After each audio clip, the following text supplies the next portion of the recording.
Alors, on va aborder un sujet qui m'est venu sur le cœur, en rapport d'ailleurs avec les échanges que j'ai eus avec une personne sur un réseau social. Et en fait, je sais que c'est quelque chose qui vient de manière assez récurrente. Donc, je pense que c'est important de réfuter un petit peu toutes les mauvaises conceptions que l'on peut avoir du christianisme, et particulièrement en ce qui concerne le salut. Pourquoi ? Parce que le salut, c'est déterminant. Si on n'a pas compris, d'une part, qui nous a sauvés et de quoi nous sommes sauvés, c'est compliqué. Et surtout de comprendre quel est le processus. Alors, ce n'est pas toujours simple de disséquer quelque chose qui est en même temps, bien que ce soit théologique, mais c'est quand même une expérience qu'on a tous eue lorsque nous avons rencontré le Seigneur. Donc, c'est difficile de mettre des mots précis et de décortiquer. Mais je crois que c'est important malgré tout de le faire, même si souvent ce sont des choses qui viennent en même temps, hein, la repentance, la foi, la conversion, voilà, c'est des choses qui sont communes au salut même. Mais chaque mot a son importance. Et si on ne comprend pas ces mots-là, eh bien parfois, malheureusement, non seulement on va se tromper, à la limite se tromper, c'est pas grave, mais, et c'est malheureusement ce que je vois, on va provoquer des fausses conversions. Et ce que je vois aujourd'hui, notamment chez les prédicateurs de rue, c'est que d'une part, beaucoup de gens ne sont pas formés, ne sont pas mandatés par le corps de Christ. Il faut savoir que des envoyés viennent toujours mandatés par quelqu'un, en l'occurrence par le corps de Christ. Et du coup, à cause de ça, on a des gens qui vont prêcher un évangile de résultats. Et c'est ça le problème. C'est que si on cherche du résultat, il ne faut pas être chrétien. Parce que côté échec, il n'y a pas mieux que le Christ. Il est mort à la croix, je vous le rappelle. Alors évidemment, je prends ça pour provoquer un peu. Évidemment, c'est cette mort qui a permis que 3 jours plus tard, il ressuscite et qu'à partir d'un petit groupe, une multitude allait devenir ce qu'on appellera plus tard des chrétiens, qu'on appelle nous aujourd'hui des chrétiens. Mais c'est le sens du mot chrétien, c'est christien, c'était des petits Christ. Et bien sûr, il y a eu une multitude. Mais ce n'est pas le résultat. Qu'est-ce qui a fait que le Seigneur a agi avec puissance ? C'est parce que ces gens sont restés fixés, en tout cas ceux qui étaient envoyés, ceux qui prêchaient la bonne nouvelle. Eh bien, c'était ceux qui se contentaient d'annoncer. Annoncer. Juste annoncer. Sinon, si on va au-delà, on risque de faire des gens qui vont être touchés émotionnellement pendant un instant, mais qui ne seront pas forcément, ça peut être le cas, mais pas toujours, qui peuvent ne pas être réellement touchés par l'Esprit de Dieu. C'est pour ça que le mot évangélion, ou évangile, qu'on appelle bonne nouvelle, je l'avais mentionné, j'avais plus ou moins expliqué à Didache quand on faisait l'épître aux Romains, c'est vous annoncer la nouvelle. Après, les gens, ils font ce qu'ils en font. Et le mot évangile, chez les Romains, dans la Rome antique, ce n'était pas quelque chose d'exceptionnel. Le mot évangélion signifiait que lorsque, par exemple, l'empereur avait un enfant, eh bien, les héros, comme les héros du Moyen-Âge, allaient dans les villes et les villages et annonçaient évangélion, l'empereur a un fils. Réjouissez-vous, l'empereur a un fils. Et il s'en allait. Donc c'est le sens qui est donné au mot évangile. Nous annonçons une bonne nouvelle, nous annonçons le salut en Jésus-Christ. Mais nous ne sommes pas là pour manipuler les gens pour qu'ils acceptent, entre guillemets, le Seigneur. Et c'est ce mot-là que je voudrais dénoncer aujourd'hui. On n'accepte pas le Seigneur Jésus, ce n'est pas biblique. Alors j'entends que parfois quand on se convertit, on peut dire, sans véritablement comprendre le sens, que oui, on accepte le Seigneur. Mais le problème de ce mot, si on prend le sens exact de ce mot, c'est que ça veut dire concrètement que le Seigneur propose quelque chose et c'est à nous de l'accepter ou de le refuser. Déjà, ça, c'est catastrophique. Parce que si vous pensez que le salut, c'est ça, ça veut dire que vous avez une part dans tout cela. Ça veut dire que quelque part, si vous aviez refusé ce salut, le salut aurait été un échec de la part de Dieu. Or, il est bien dit que tous ceux qui sont destinés à croire, croiront. Actes chapitre 13. Il est dit que dans Jean chapitre 10, aucun de ceux qui sont dans ma main seront perdus. Le salut est 100% efficace parce qu'il a la puissance de révéler par l'Esprit Saint les élus. Mais si vous commencez à manipuler de manière à ce que les gens puissent accepter quelque chose qui pourrait leur convenir, où est la part de l'homme et qu'est-ce qui le motive? Accepter Jésus laisse sous-entendre que le salut dépend de toi. Et laisse ainsi sous-entendre que tu y es un peu pour quelque chose, puisque tu as quand même accepté le Seigneur. Donc c'est plus une grâce, c'est une œuvre. Parce que rien que le fait d'y ajouter quelque chose de toi-même, c'est une œuvre. Ensuite, il faut savoir que Jésus ne te propose pas quelque chose. Ce n'est pas un menu. Jésus ne propose pas un salut. Il déclare. Il déclare. On n'est pas là pour choisir ce qui nous convient. Il déclare. Troisième point, si nous évangélisons en laissant la possibilité aux gens d'accepter Jésus, on risque de prêcher un faux évangile basé sur la manipulation. Pourquoi ? Combien de prédicateurs, aujourd'hui j'entends, disent « Je sais que tu n'as jamais été aimé dans ta vie. Sache que Dieu t'aime à un point inimaginable. Il est venu pour toi. Il est venu pour toucher ton cœur, pour changer ta vie. Tu vas voir, il va te sortir de cette situation. Il va te sortir de ta maladie. » Ce n'est pas l'évangile. Je répète, ce n'est pas l'évangile. Si vous entendez ça dans les rues, fuyez parce que ce n'est pas l'évangile. Parce qu'il y a des gens qui psychologiquement sont suffisamment faibles pour prendre ça pour argent comptant et ils vont croire que ce Jésus-là va être un remède à leurs maux. Et leurs maux sont peut-être les conséquences d'un péché récurrent, mais on ne va pas mettre le doigt dessus. Ce n'est pas l'évangile, c'est de la manipulation. Et qu'est-ce qui se passe aujourd'hui ? Dans les églises, vous avez plein de fausses conversions parce qu'il y a eu plein de faux appels. Parce qu'on a fait croire aux gens certaines choses de manière à ce qu'ils puissent accepter ce qu'on leur a dit comme étant la parole de Dieu. Et ils viennent, mais leur cœur n'est pas changé. Et là, on se dit, mais comment se fait-il que ces gens-là ont peut-être accepté le Seigneur, mais rien ne change? Oui, rien ne change. Mais ont-ils réellement rencontré le Seigneur? Ont-ils réellement reçu le Seigneur? Et c'est ça qu'il faut se poser comme question. C'est quel évangile nous prêchons?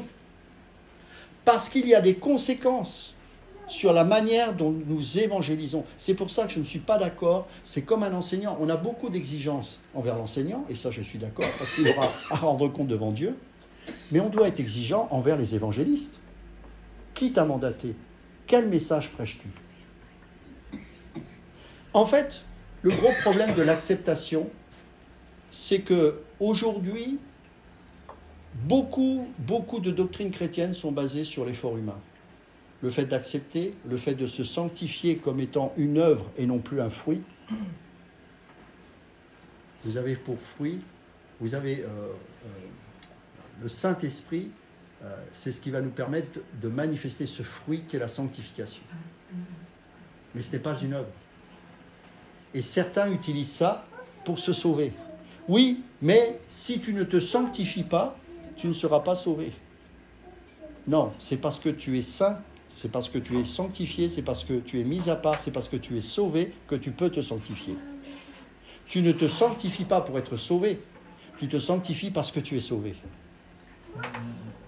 Ça n'a rien à voir. Sinon, ce serait une tour de Babel religieuse qu'on est en train de se reconstruire.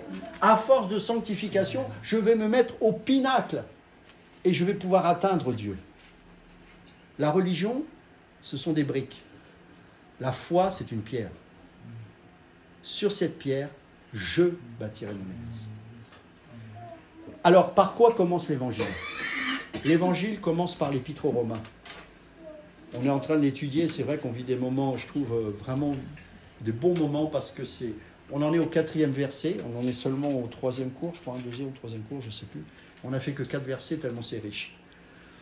Mais je voudrais vous lire Romains chapitre 3, parce qu'en fait, ce qu'il faut comprendre, c'est que Paul décrit du premier chapitre au chapitre 5, on va dire à peu près, il va décrire toute la condition de l'humanité. Il va s'adresser aux Juifs, à qui a été confié les oracles, il va s'adresser aux Grecs, il va s'adresser aux Juifs religieux, et finalement, il aura mis tout le monde au même niveau.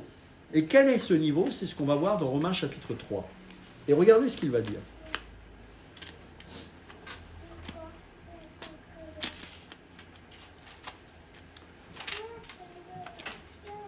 Romains chapitre 3.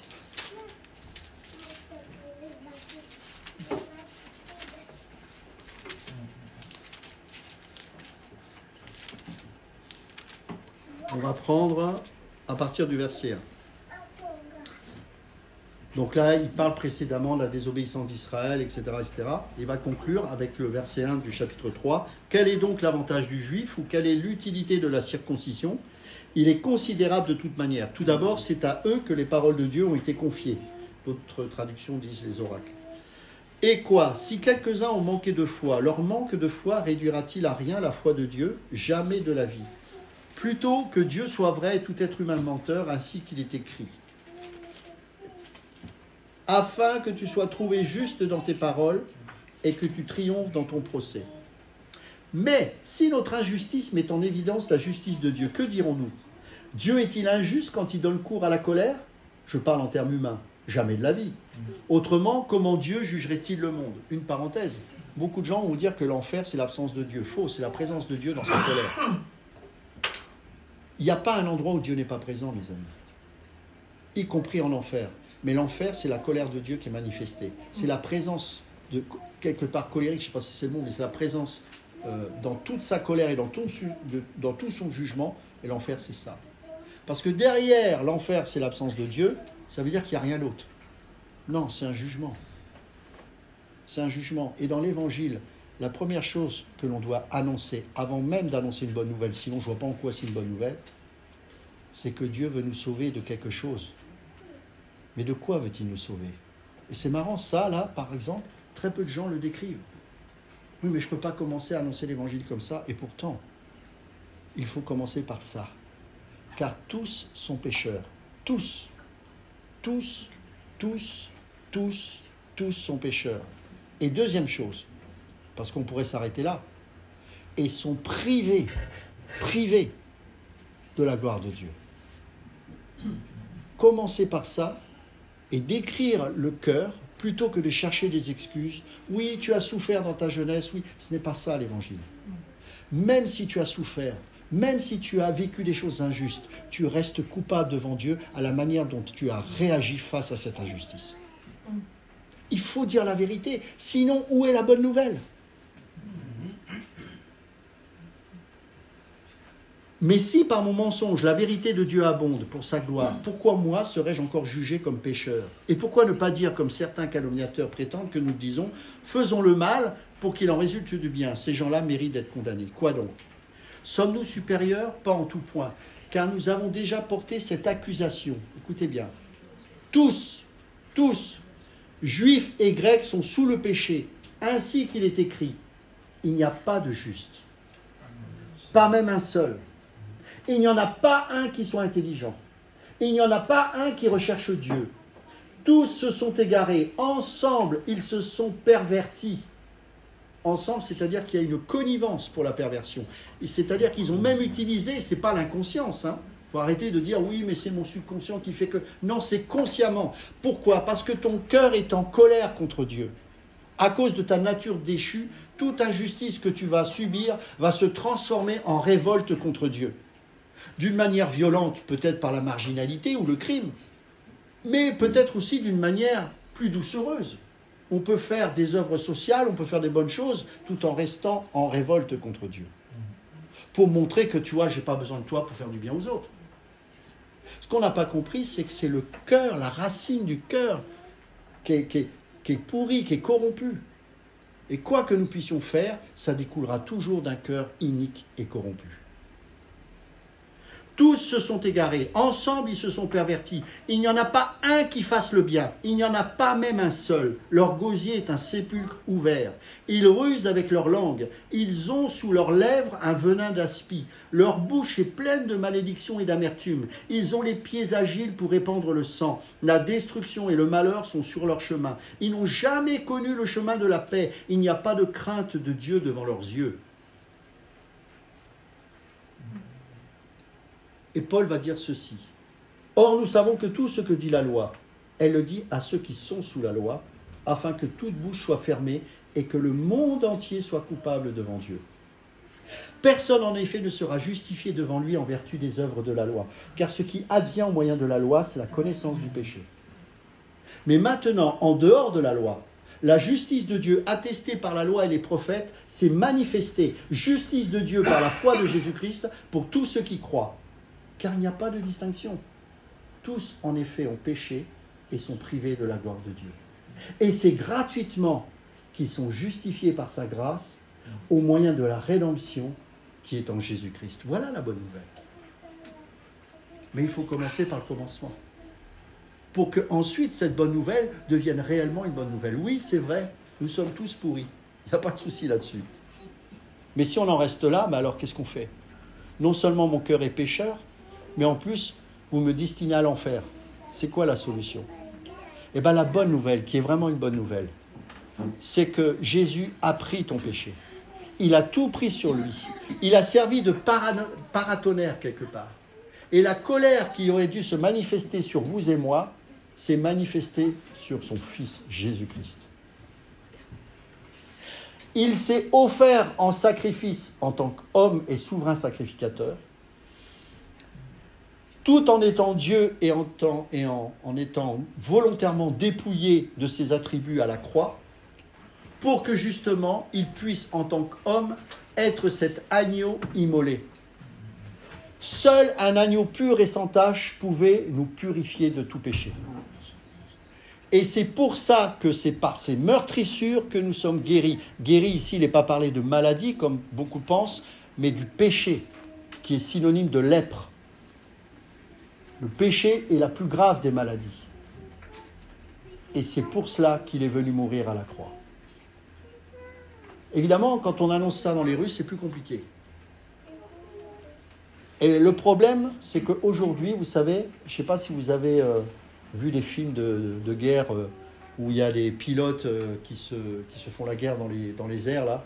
Et en fait, à chaque fois qu'un pilote va abattre un autre avion ennemi, quand il atterrit, il va mettre un petit écusson en disant « voilà, j'en ai un de plus ». Et j'ai l'impression que parfois, l'évangélisation, ça se transforme comme ça, où on met « tiens, j'ai une conversion de plus ». J'ai une conversion de plus. Et dans l'église, au tout début de ma conversion, j'ai rencontré des gens comme ça qui se vantaient d'avoir converti, entre guillemets, mais tu n'as rien converti du tout. J'espère en tout cas.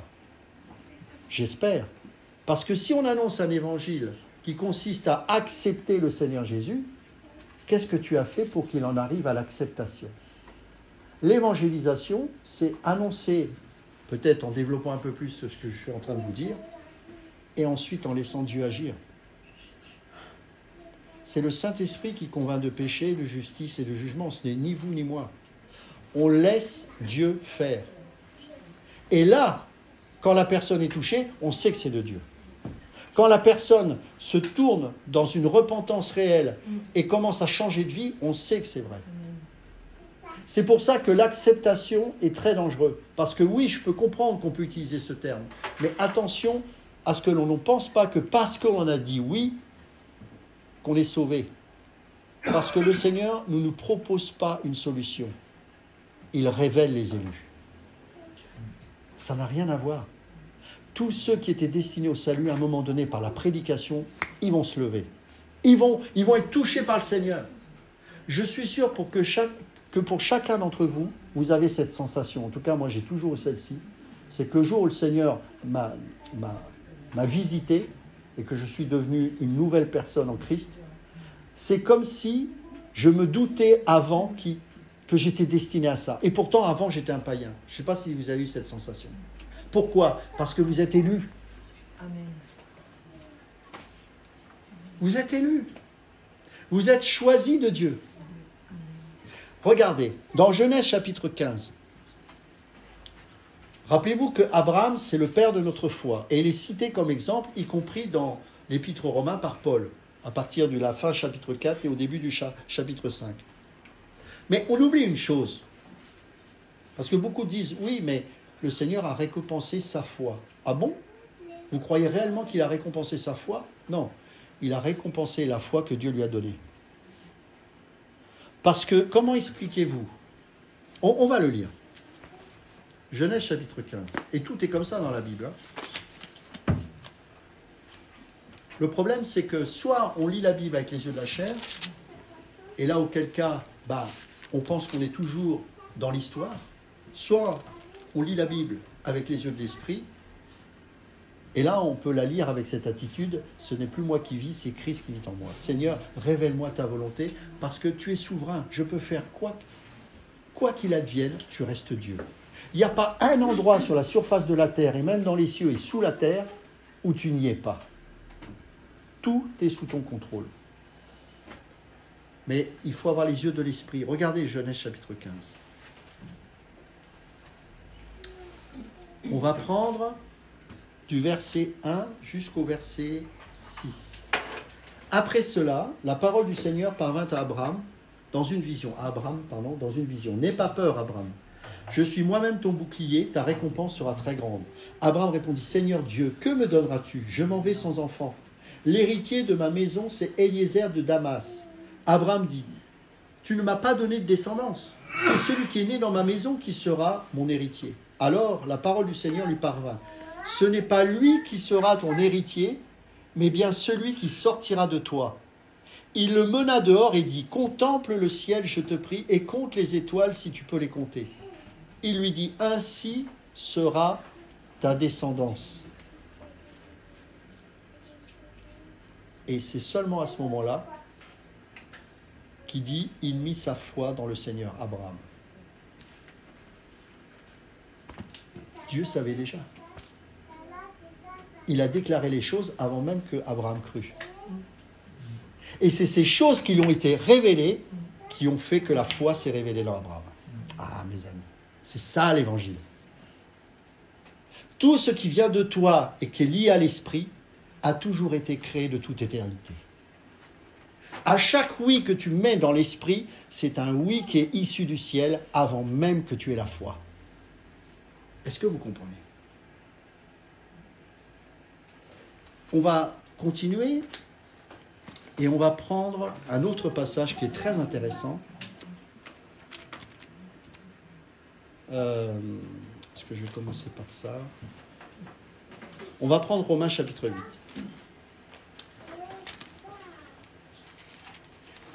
Romains chapitre 8.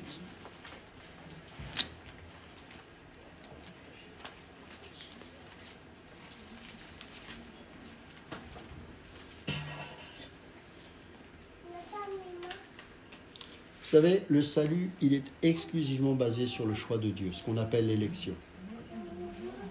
Et ni la foi, ni la repentance, ni la conversion sont issus de notre capacité à choisir. Ni la foi, ni la repentance, ni la conversion sont issus de notre capacité à choisir. C'est totalement faux. C'est le Seigneur qui a déposé ça en nous. 1 Pierre, avant d'attaquer Romains 8, on va prendre 1 Pierre, chapitre 2. Non, 1 Pierre, chapitre 1, pardon.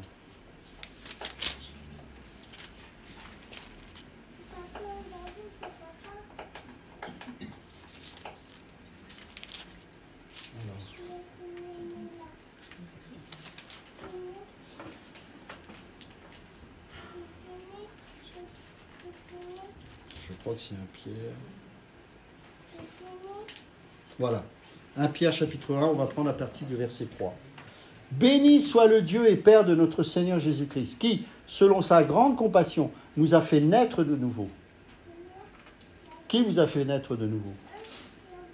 Dieu. Vous y êtes pour rien. C'est écrit, hein. Qui nous a fait naître de nouveau. Par la résurrection de Jésus-Christ d'entre les morts. Pour une espérance vivante. Pour un héritage impérissable, sans souillure, inaltérable, qui vous est réservé dans les cieux, à vous, écoutez bien, à vous qui êtes gardés par la puissance de Dieu au moyen de la foi, pour un salut prêt à être révélé dans les derniers temps. Vous voyez? La foi nous a été donnée par Dieu.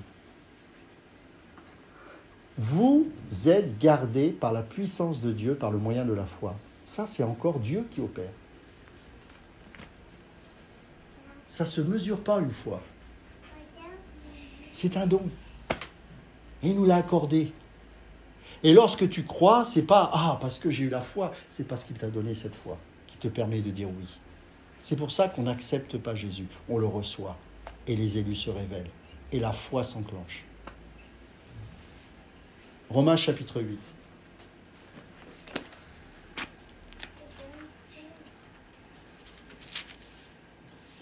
On va prendre verset 26. De même aussi l'Esprit vient au secours de notre faiblesse. Voyez ? Encore, l'Esprit qui agit. Car nous ne savons pas ce qu'il convient de demander dans nos prières. Même nos prières, nous ne sommes pas en mesure d'avoir des bonnes prières. C'est l'Esprit qui intercède. Alors certes, tu ne t'en rends pas toujours compte. Mais quoi que tu fasses, c'est l'Esprit qui te conduit. Évidemment, si c'est conforme à la parole de Dieu. Mais c'est l'Esprit qui vient. Mais l'Esprit lui-même intercède par des soupirs inexprimables. Et celui qui sonde les cœurs, c'est à quoi tend l'Esprit. C'est selon Dieu qu'il intercède en faveur des saints. Nous savons du reste, et c'est là le point crucial, que tout coopère pour le bien de ceux qui aiment Dieu, de ceux qui sont appelés selon son projet. Qu'est-ce que ça veut dire ? C'est pas ce qu'on croit, il va m'arriver que des bonnes choses parce que toutes choses concourent au bien de ceux qui aiment Dieu. Non, c'est que toutes les bénédictions liées au Seigneur, tout ce qui va se manifester dans les élus se manifestera. C'est pour ça que tu n'as rien à craindre. C'est toutes choses-là. C'est tout ce que le Seigneur, avant même que tu naisses, avant même que le monde soit, t'avait mis en réserve. Le salut, la foi, la repentance, la sanctification et toutes les choses qui vont accompagner dans ta vie, à savoir les épreuves, pour que tu grandisses, pour que tu sois de plus en plus à l'image de Christ. Personne ne peut faire des efforts humains pour ressembler au Seigneur. Pourquoi ? Parce qu'il n'est pas resté sur la croix. Ce n'est pas un héros que tu glorifies, c'est un Dieu qui est ressuscité. Tu ne peux pas, avec l'énergie de ta chair, essayer de ressembler à un Dieu qui est au ciel et qui règne pour l'éternité.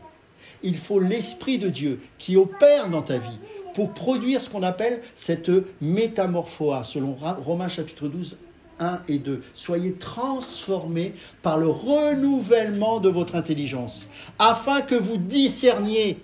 Comment peut-on discerner les choses ? Par la transformation que l'Esprit opère en nous, pour que nous puissions comprendre les choses de Dieu et avoir un regard correct sur le monde.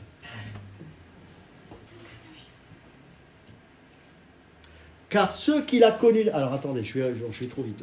Nous savons du reste que tout coopère pour le bien de ceux qui aiment Dieu.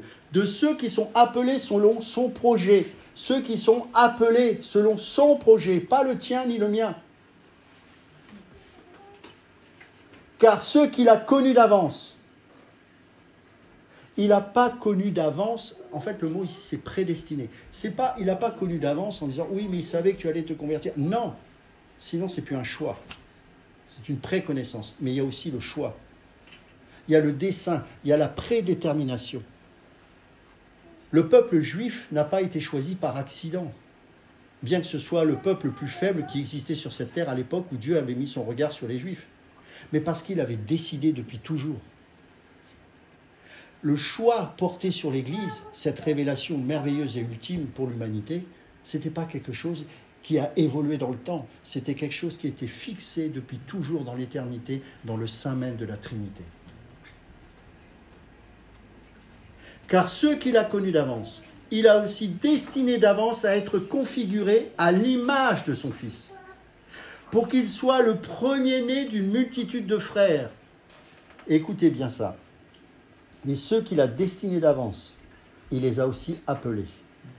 Et ceux qu'il a appelés, il les a aussi justifiés. Et ceux qu'il a justifiés, il les a aussi glorifiés.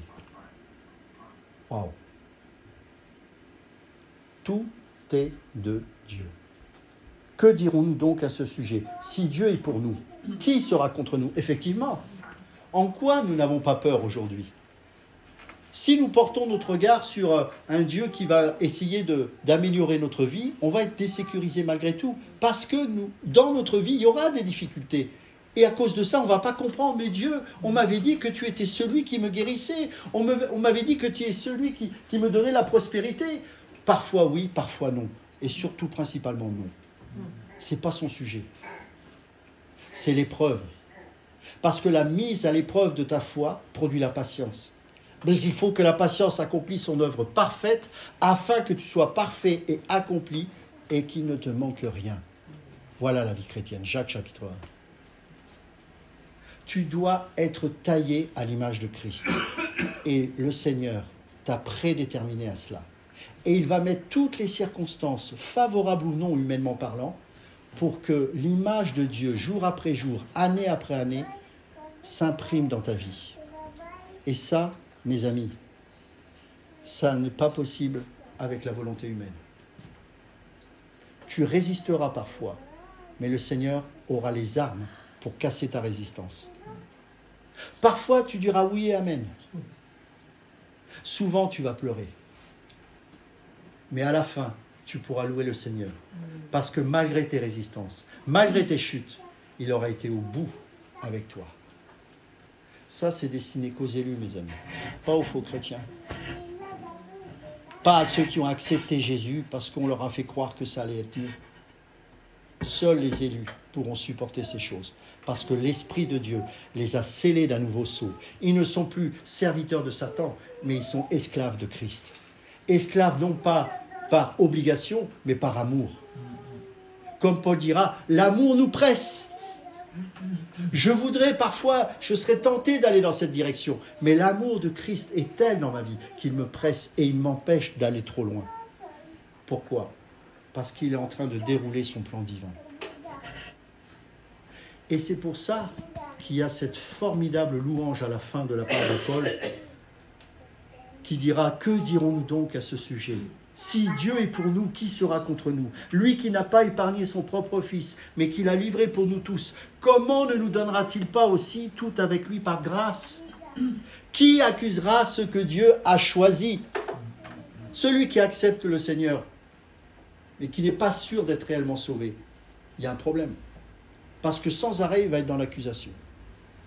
Parfois, et c'est ça qui m'embête le plus, c'est que vous avez des gens qui sont vraiment convertis. Mais parce qu'ils reçoivent un mauvais enseignement, ils sont tout le temps désécurisés. Ils sont tout le temps dans la peur et ils n'arrivent pas à grandir à cause de ça. Moi, souvent, je rencontre des personnes, ils voient l'enfer en permanence. Et je sais que certains sont vraiment des enfants de Dieu. Mais parce qu'ils entendent un enseignement qui les met dans la peur en permanence et non pas dans l'assurance de ce que Dieu a fait et fera jusqu'au bout avec toi, ils ne peuvent pas jouir pleinement de leur vivant les bénédictions de Dieu pour eux. Quelles sont ces bénédictions ?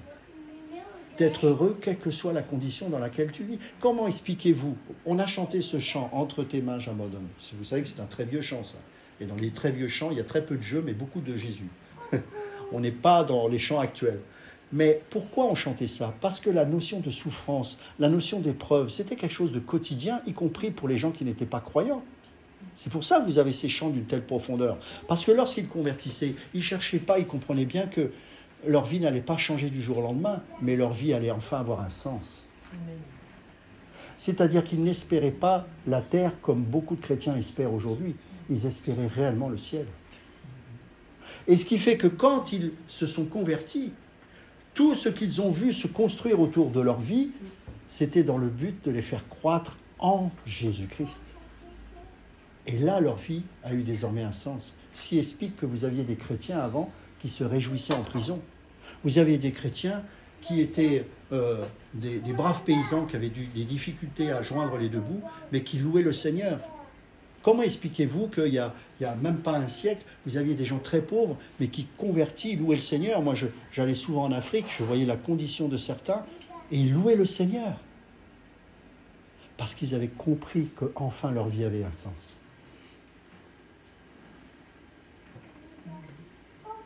L'évangile que nous avons, l'évangile que nous prêchons, c'est un évangile qui est en aucun cas terrestre. Il est céleste, mes amis. Le Seigneur ne veut pas faire de toi un puissant roi de ce monde. Ça n'a aucun intérêt.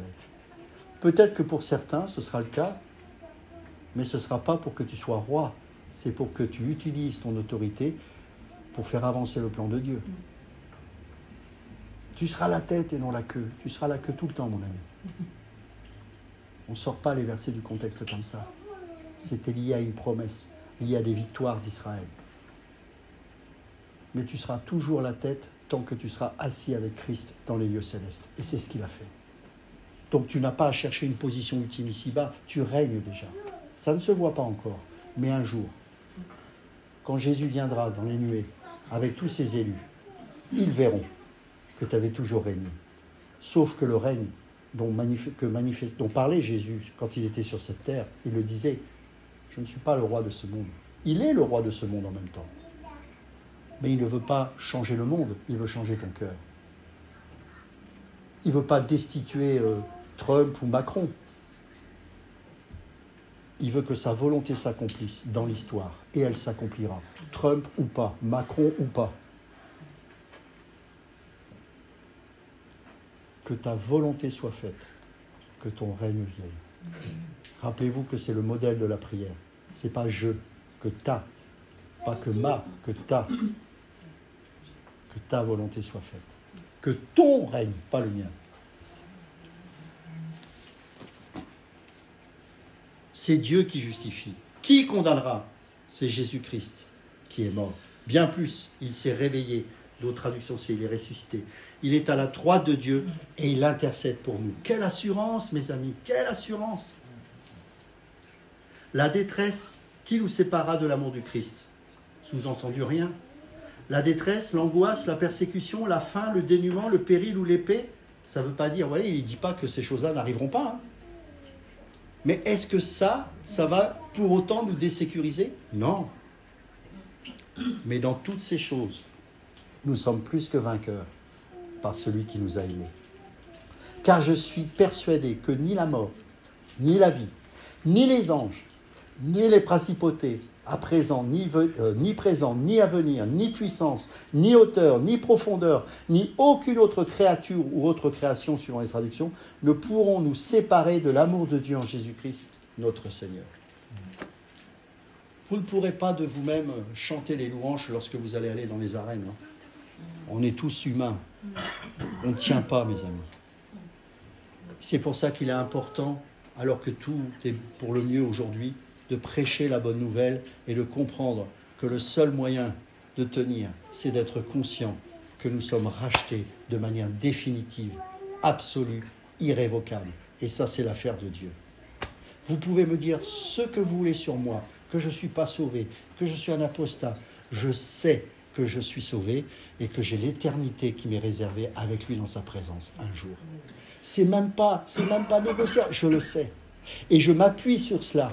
Par contre, dans ma chair, j'ai dit, Seigneur, je ne suis pas capable de tenir comme ces héros de la foi. Je ne suis pas capable, je n'ai pas l'énergie, je n'ai pas la force, je n'ai pas le courage. Mais je crois en toi. Je crois que ce que tu as mis en moi, jamais je ne te renierai.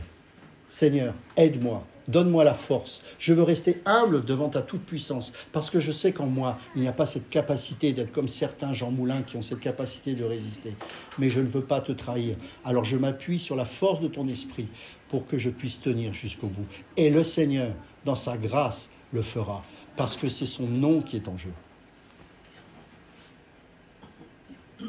Pourquoi je dis tout ça? Parce que ça commence par le salut. L'acceptation du salut peut m'emmener dans une fausse route qui me fait croire que je suis chrétien. Et ça peut tenir 10, 15, 20 ans comme ça, où j'essaye dans l'énergie de ma chair de produire des choses. Et puis à un moment donné, ces gens-là craquent. Et c'est peut-être là, enfin, qu'ils vont pouvoir se tourner vers Christ. Mais combien de temps perdu à cause de mauvais prédicateurs qui veulent tout simplement un tableau de chasse avec une croix supplémentaire. J'ai converti telle personne. Vous connaissez l'histoire de Paul Washer, je la répète encore, c'est le sujet du message de ce matin. Paul Washer prêche et puis il y a une personne qui est devant et qui se met à pleurer, touchée par le Seigneur. Un des anciens qui le regarde lui fait un signe comme ça, d'un air de dire « Alors, fais l'appel au salut ». Alors Paul Washer en colère vient le voir et il dit « Ne touche pas à l'œuvre de Dieu. Ne touche pas à l'œuvre de Dieu. » Vous savez, on a toujours tendance à aider un petit peu. Oh, allez, je suis un peu le bec verseur. Non, Dieu, laisse. Proclame, annonce les choses et laisse Dieu agir. Prie pour la personne et laisse Dieu agir. Pareil pour la repentance. La repentance n'est pas une œuvre humaine.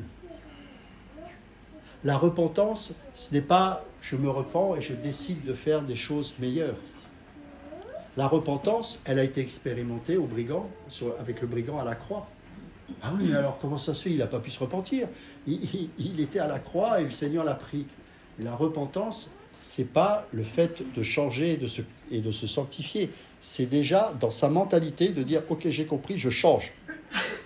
Ça ne veut pas dire que celui qui est encore en vie, qui se repent, ne doit pas manifester les fruits de sa repentance. Évidemment, quelqu'un qui s'est repenti doit montrer les fruits visibles. La sanctification, le pardon, réparer les fautes si c'est toujours possible. Mais le mot repentance, et c'est pour ça qu'il y a souvent une bataille entre théologiens, parce que certains disent « Oui, mais tu crois en la repentance, et la repentance, c'est un salut humain, parce que c'est une œuvre. » Non, c'est parce que tu n'as pas compris le sens de la repentance. La repentance, c'est le Seigneur qui opère en toi un changement de mentalité. Et ça s'arrête là. Après, en découle un changement de comportement. Mais ce n'est pas ça la repentance. La repentance, c'est le mot que ça veut dire, c'est la signification du mot en grec, c'est changement de mentalité. Et cette personne disait, oui, mais il s'est jamais repenti, le brigand à la croix. J'ai dit, tu plaisantes.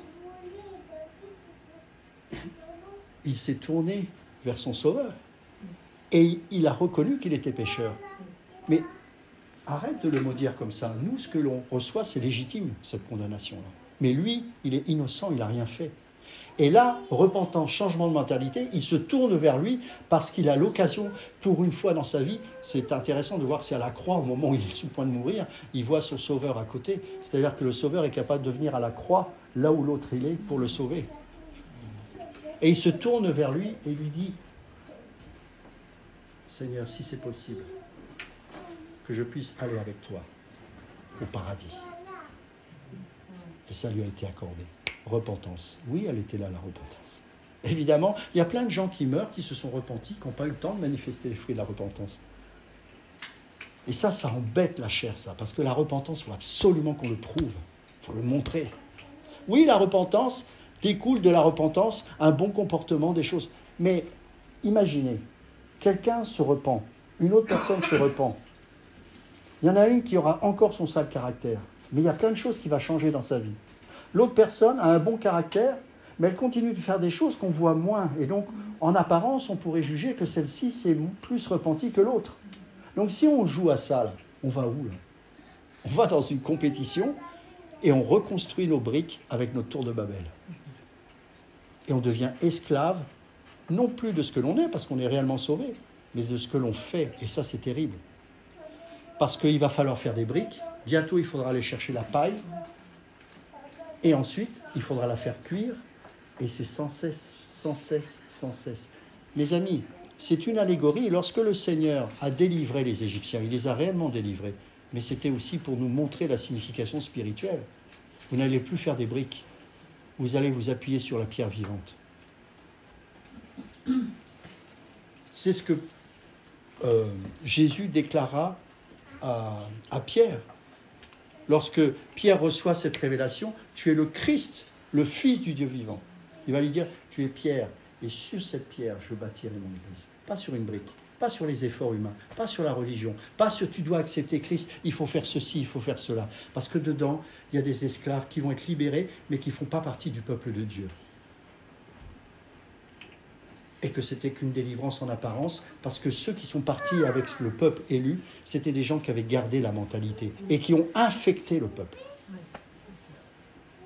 C'est pour ça que dès le départ, quand on annonce l'évangile, il ne faut pas passer à côté. C'est Christ qui sauve. C'est Christ qui prédétermine. C'est Christ qui révèle les élus. Oui, nous méritons tous l'enfer. Pas un ne mérite le ciel. Mais en ceci, Dieu prouve son amour envers nous, en ce que lorsque nous étions encore pécheurs, Christ est mort pour nous. C'est ça la bonne nouvelle. Et ce que les gens ont besoin d'entendre, c'est ça. C'est pas d'avoir une vie meilleure.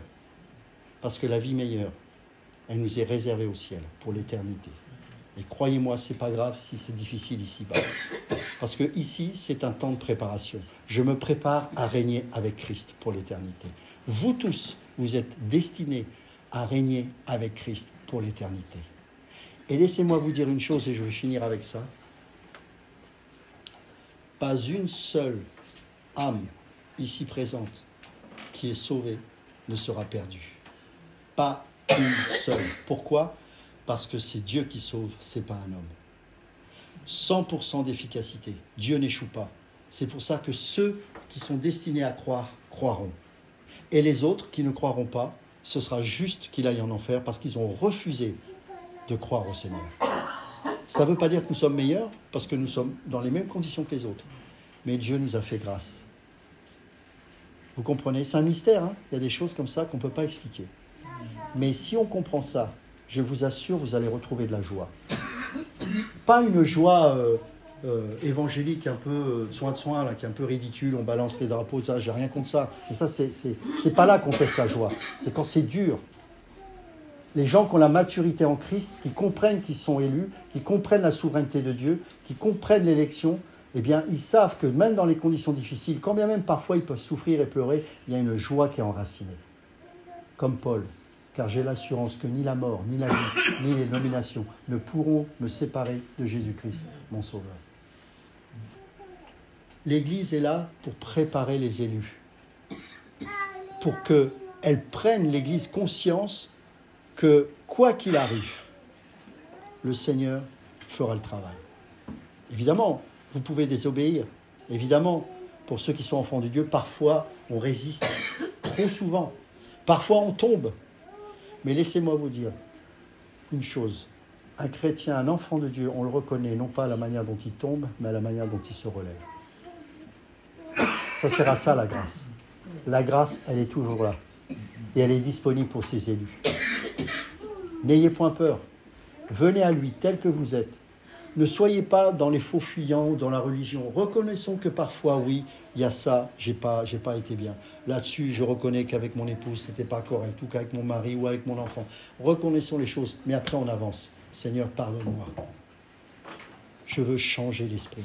Je m'attends à toi et je m'appuie sur l'esprit que tu m'as donné pour que je puisse décupler cette force et la manifester pour le bien de ma communauté, pour le bien de mes frères et sœurs, pour le bien de mon foyer, etc., etc., etc. Tout ça démarre avec la manière dont j'ai entendu l'Évangile. Je l'ai accepté ou je l'ai réellement reçu et je réalise que de toute façon, cette nouvelle naissance, elle n'a pas été produite par moi-même. Dieu a choisi le moment présent, la prédication qu'il fallait, le témoignage qu'il fallait, peut-être même le traité qu'il fallait. Et à un moment donné, il t'a choisi. Ou tu crois que tu l'as accepté parce que finalement, on t'avait promis que tu allais guérir. Après, c'est à chacun de voir ça. Mais Dieu sauve 100% des élus. Amen. Amen. Amen. On va prier et puis après, si vous voulez poser des questions. Seigneur, je te remercie pour tout ce que tu fais dans nos vies. Je te remercie pour ce merveilleux salut, pour cette assurance que tu nous donnes à chacun d'entre nous, du plus jeune au plus vieux, Seigneur. Il n'y a pas d'âge à tes yeux. Je sais que tu as gardé tes élus dans tes mains. Tu es le bon berger qui ne détruira jamais nos vies. Et tu es en train de construire un édifice dans nos cœurs. Cet édifice spirituel, comme il est dit dans Éphésiens 2. Cette habitation de Dieu en esprit que nous sommes. Seigneur, comment ne pas être émerveillé de voir que malgré nos fautes et encore nos péchés, malgré nos imperfections, tu es encore en train d'agir. Et tu effaces petit à petit tout ce qui nous lie encore à la chair. Seigneur, je te rends grâce. Merci pour mes frères et sœurs. Merci pour ton corps. Et merci pour le Dieu que tu es. Et merci d'avoir pris tous nos péchés, sans exception à la croix. Nous sommes purifiés, nous sommes lavés, nous sommes rachetés et nous sommes sanctifiés. Que ton nom soit béni. Amen.